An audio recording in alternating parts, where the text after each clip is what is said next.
1857 Indian history में एक खास जगह रखता है। ये वो साल था जब ब्रिटिश राज के खिलाफ भारी असंतोष फूट पड़ा, जिसने इंडिया और उसके कॉलोनियल मास्टर्स के रिश्ते को बदल दिया। ये अपराइजिंग, जिसे अक्सर सिपाही विद्रोह या पहला स्वतंत्रता संग्राम कहा जाता है, ने ब्रिटिश हुकूमत को हिलाकर रख दिया और इंडिया की आगे की आजादी की लड़ाई का बीज बो दिया। हालांकि आखिर में यह नाकाम रहा, लेकिन इस अपराइजिंग का इंडियन हिस्ट्री पर गहरा असर पड़ा। ब्रिटिश कमजोरियों को उजागर किया और भारतीयों में एकता की भावना को बढ़ावा दिया। इसने राष्ट्रवादी आंदोलन की नींव रखी, जिसने आखिरकार 1947 में इंडिया की आजादी का रास्ता खोला। इस विद्रोह ने भारतीय समाज में एक नई जागरूकता और आत्मसम्मान की भावना को जन्म दिया। इसने भारतीयों को यह एहसास दिलाया कि वे एकजुट होकर ब्रिटिश शासन का मुकाबला कर सकते हैं। इस विद्रोह ने आने वाली पीढ़ियों को प्रेरित किया और स्वतंत्रता संग्राम की दिशा में एक महत्वपूर्ण कदम साबित हुआ। इस विद्रोह के बाद ब्रिटिश शासन ने अपनी नीतियों में कई बदलाव किए, लेकिन भारतीयों के दिलों में स्वतंत्रता की लौ जल चुकी थी। इस विद्रोह ने भारतीय समाज में एक नई राजनीतिक और सामाजिक चेतना को जन्म दिया, जिसने आगे चलकर स्वतंत्रता आंदोलन को और भी मजबूत किया। इसने भारतीयों को यह सिखाया कि एकता और साहस के साथ वे किसी भी चुनौती का सामना कर सकते हैं। इस विद्रोह की गूंज ने भारतीय स्वतंत्रता संग्राम की नींव रखी और 1947 में इंडिया की आजादी का रास्ता खोला।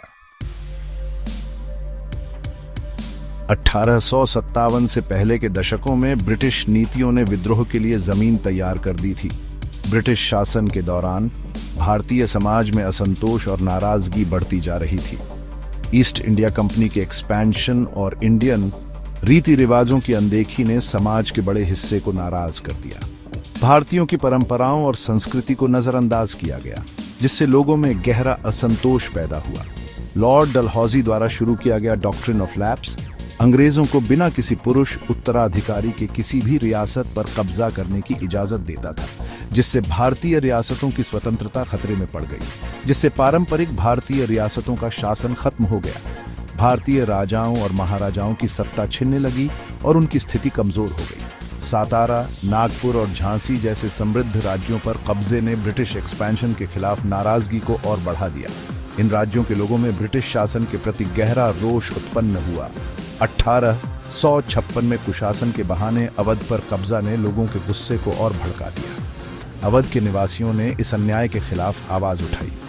इस हरकत ने, जिसने लोकप्रिय नवाब वाजिद अली शाह को गद्दी से हटा दिया, एक टर्निंग पॉइंट साबित हुआ, जिससे असंतोष उबलने लगा। यह घटना 1857 के विद्रोह की चिंगारी बनी। ब्रिटिश सामाजिक और धार्मिक नीतियों ने भी विद्रोह को भड़काने में अहम भूमिका निभाई। अंग्रेज अपने मूल्यों को भारतीय समाज पर थोपना चाहते थे, जिससे व्यापक नाराजगी हुई। सती प्रथा को खत्म करने और विधवा पुनर्विवाह को बढ़ावा देने जैसे सामाजिक सुधारों को अक्सर धार्मिक मान्यताओं पर हमले के रूप में देखा जाता था। यह धारणा कि अंग्रेज भारतीयों को ईसाई धर्म में बदलने की कोशिश कर रहे थे, लोगों में चिंता और असुरक्षा की भावना पैदा कर रही थी।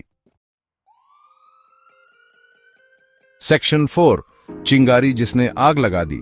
फौज में असंतोष।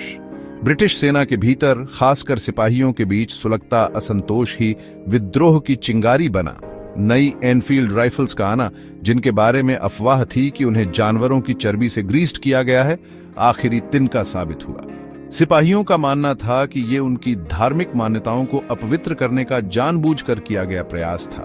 ब्रिटिश अधिकारी सिपाहियों की चिंताओं का समाधान करने में विफल रहे, जिससे असंतोष और बढ़ गया। इस घटना ने अंडरलाइंग रिजेंटमेंट के साथ मिलकर एक ऐसा तूफान खड़ा कर दिया, जिसने जल्द ही उत्तर भारत के बड़े हिस्से को विद्रोह में झोंक दिया।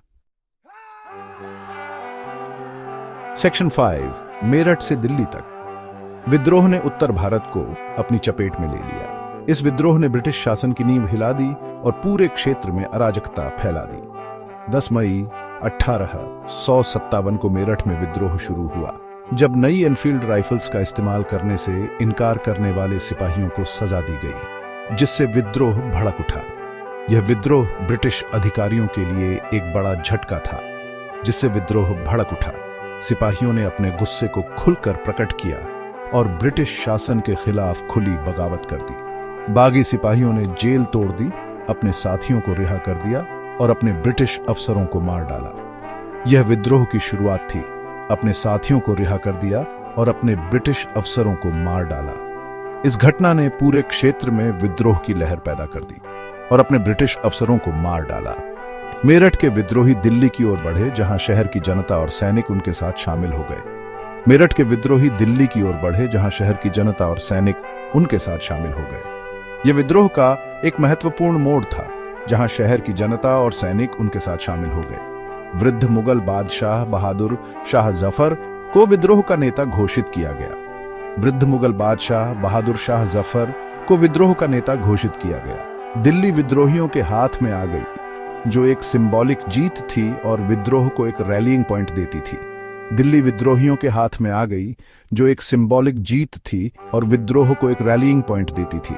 विद्रोह उत्तर भारत में जंगल की आग की तरह फैल गया, जो एक सिंबॉलिक जीत थी और विद्रोह को एक रैलिंग पॉइंट देती थी।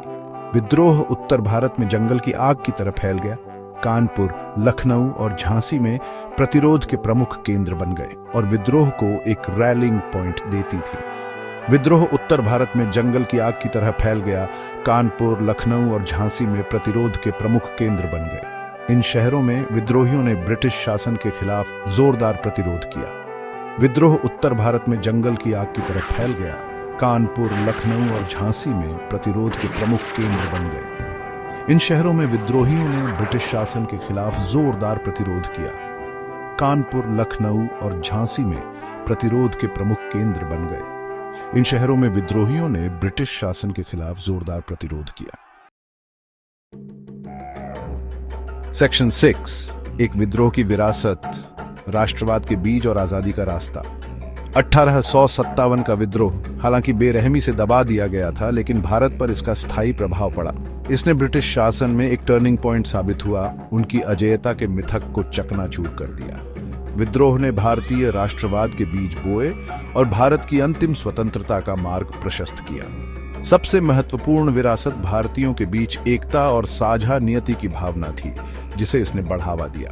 संघर्ष और बलिदान के इस साझा अनुभव ने बाद के दशकों में एक अखिल भारतीय राष्ट्रवादी आंदोलन के उदय की नींव रखी।